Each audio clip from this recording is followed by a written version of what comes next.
आम राज्यर जी peak hour रे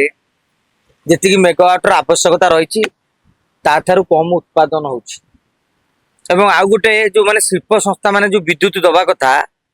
ये ऑफिसर माने तांको संगे सेटिंग करिकी पैसा पत्र दिया ना करिकी माने सेतिकी मागु ना मन कर तुम 750 यूनिट दवा दरकार सी दौनी ये माने भी मागु ना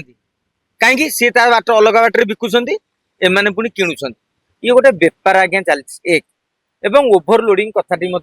सत्य गाँव में आपड़ देखिदेवे डिम होगी लाइट जलूला गोटे फैन भारी कष्ट डाकी डाकी बुलूला मुझे बुलूची कही एबे गाँ गाँव एसी लगे ट्रांसफर पावर बढ़ला आउ ये खरा दिन आसीगला बोली आउ 4-5 जन एसी लगेदेले से कैपेसिटी नौनी सरकार भी जहाँ कहते सत्यटा को स्वीकार करने को आज्ञा पड़ो आम समालोचना करिया बोली कहबानी जे नहीं तापर ये जो गरम होउची जो फैन टा 4 घंटा बुलूला सी बर्तमान 8 घंटा बुलूची जो एसी टा 2-3 घंटा पर बंद हो जाता सी बर्तमान पूरा 10टा रु चलुची जे संध्या जाए सहरांचल गाँव तो आटलिस्ट गछ पवन टी बंची जाउछंती सहरांचल तो गछ ना सीमेंट कंक्रीट एठू बांफ उठुची घर बांफ उठुची तेणु विद्युत चाहिदा बढ़ी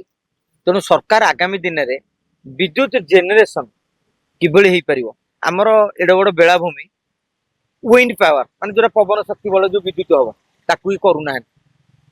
अन्य सूत्र जानी पारना खाली कोईला जाऊँ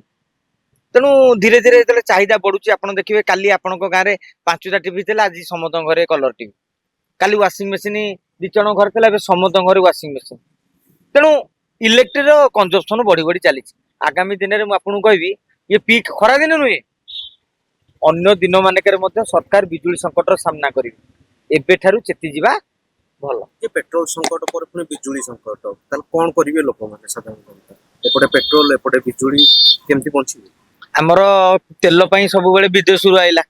निजे तो कलेनी जेंदी आलू पश्चिम बंगर दीदी ऊपर निर्भर करूथला एबे शुभेंदु दादा ऊपर निर्भर करिवो जेहेतु आमे किछि कलेनी आम किछि नाही तेनु तेल संकट सृष्टि होउछि तेनु विकल भाव रे इभिर आह्वान दिया जाइछि जेहेतु आम पाखरे कब्जा रे नै आपण पड़िशा घर बाहर आइले जदि शाग तोड़े ताले सबुदिन शाग भजा खाई तेणु भारतर स्थिति से आपड़ देखु मुझे आपको उदाहरण दूसरी 10 वर्ष तले गाड़ी की संख्या देख घरे आज देखु साइकेल गाँव में ना समस्त बैक गोटे गोटे घर में बापा पिला 5 जण थे 5 जन बैक है तेणु तैल संकट आगामी दिन में जारी विकल्प व्यवस्था ग्रहण करा पड़ो कहीं ये आगे अमेरिका युद्ध जब आउ 2 वर्ष चलो ताले कौन करा तेणु एबेठारु आमे माने सचेतन नागरिक हिसाब से विकल्प कथा चिंता करिया दरकार एवं स्वाभाविक भाव में जेहेतु सरकार मु दौची बोली श्रेय नौचंती